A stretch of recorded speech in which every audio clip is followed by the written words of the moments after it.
இன்றைக்கு செய்தித்தாள்களில் இருக்கக்கூடிய சில தலையங்கங்களை பார்க்கலாம். அதன் பிறகு இன்னொரு செய்தியை பற்றி சுருக்கமாக பேசலாம்.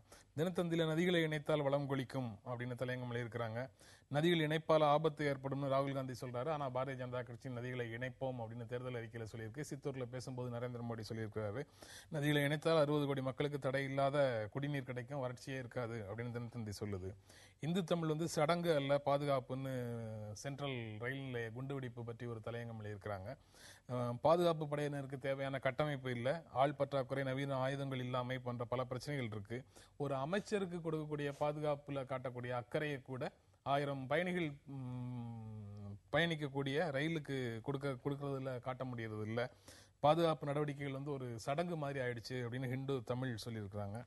தி ஹிந்து ஆங்கில நாளிதழில் இளம் பெண்ணை குஜராத்தில் வேவு பார்த்தது தொடர்பாக விசாரணை கமிஷன் அமைக்கிறதுக்கு மத்திய அரசு முடிவு பண்ணியிருக்கிறதை பற்றி தலையங்கம் இருக்கிறாங்க. பதவிக்காலம் முடிகிற சூழல்ல முக்கால்வாசி வாக்குப்பதிவு முடிஞ்ச நிலையில இப்படி ஒரு கமிஷன் அமைப்பது நம்பகத்தன்மையற்றது அப்படின்னு ஹிந்து சொல்லுது. இந்தியன் எக்ஸ்பிரஸ்ல அசாம்ல நடந்த இனக்கலவரம் பற்றி தலையங்கம் இருக்கிறாங்க. போடோ பழங்குடியினருக்கும் கிழக்கு வங்காளத்திலிருந்து குடியேறிய இஸ்லாமியர்களுக்கும் மோதல் இருந்துகிட்டே இருக்கு. தங்களுடைய நிலங்களையும் வேலை வாய்ப்புகளையும் குடியேறியவர்கள் பறிக்கிறார்கள்னு சொல்லி அங்க இருக்கக்கூடியவர்கள் நினைக்கிறாங்க. புதிய மத்திய அரசு இந்த பிரச்சனையை தீர்க்க முயல வேண்டும் அப்படின்னு இந்தியன் எக்ஸ்பிரஸ் சொல்லி இருக்குது. டெக்கான் கிரானிக்கல் ஐக்கிய முற்போக்கு கூட்டணி அரசுல 2 அதிகார மையங்கள் இருந்ததை போலவே அடுத்தாப்புல பாரதிய ஜனதா கட்சி ஆட்சிக்கு வந்தாலும் இரட்டை அதிகார மையங்கள் இருக்கிறதுக்கான வாய்ப்பு இருக்கு அப்படின்னு எழுதியிருக்கிறாங்க.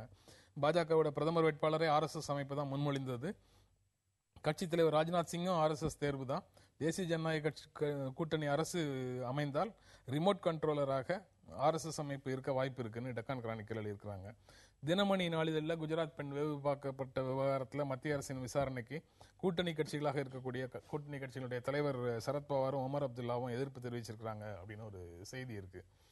அதாவது மக்களவைத் தேர்தல் முழுவதுமாக மக்களவைத் தேர்தல் முடிவுகள் 2 வாரத்தில் வரக்கூடிய சூழல்ல இந்த விவகாரத்தை மத்திய அரசு விசாரிக்க வேண்டிய அவசியம் என்ன அப்படின்னு பிரஃபுல் பட்டேல்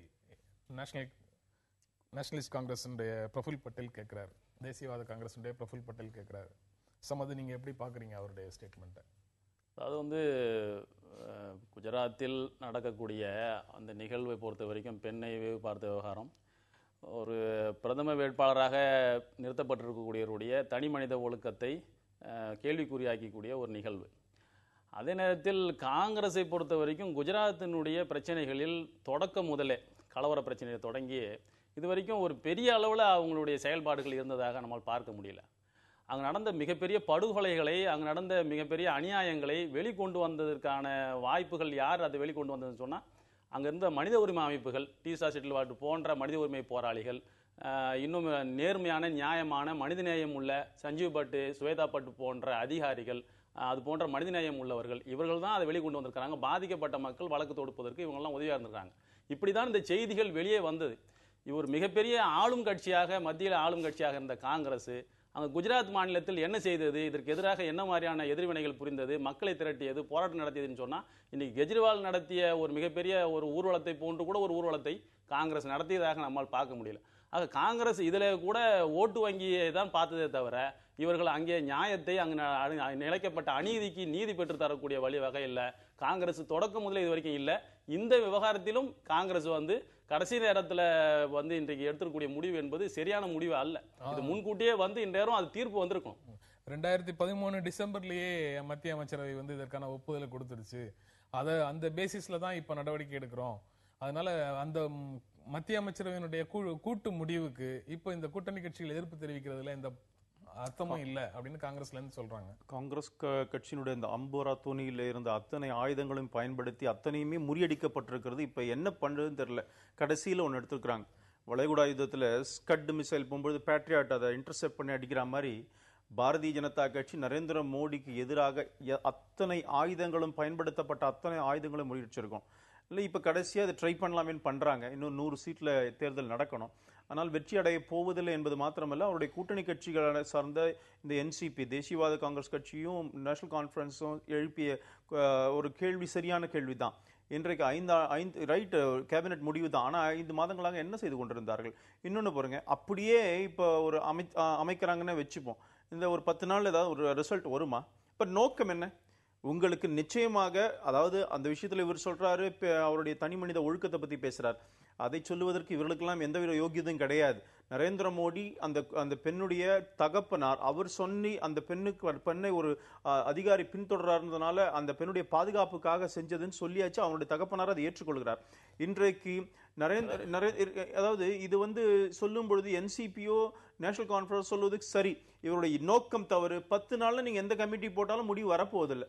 இப்ப இதை சொல்லிக் கொண்டு ஏதாவது வாக்குகளை வாங்க முடியுமா என்பதை பார்த்து கொண்டிருக்கிறார்கள். அவ்வளவுதான். யோகிதை பத்தி சொல்லக்கூடிய வார்த்தை, ஒரு திருமணமான மனைவியையே மறைத்து விட்டு நாட்டினுடைய பிரதமர் ஆவதற்கு துடிக்கக்கூடியவரை தூக்கி பிடிக்கக்கூடிய யோகிதை இவர்கள் இருக்கும்போது இதை கேட்கக்கூடிய கேள்விக்கான யோகிதை எங்களுக்கு இருக்கிறது. அதாவது திருமணம் மறைக்கிறது இல்ல, திருமணத்தையே மறைச்சு மனைவி இத்தனை ஆண்டு காலமா மறைத்து இன்றைக்கு பல்வேறு கேள்விகள் கெஜ்ரிவால் போன்றவர்கள் கேள்வி எழுப்பி பிறகுதான் நீங்க மனைவியை வெளி கொண்டு வந்திருக்காரு.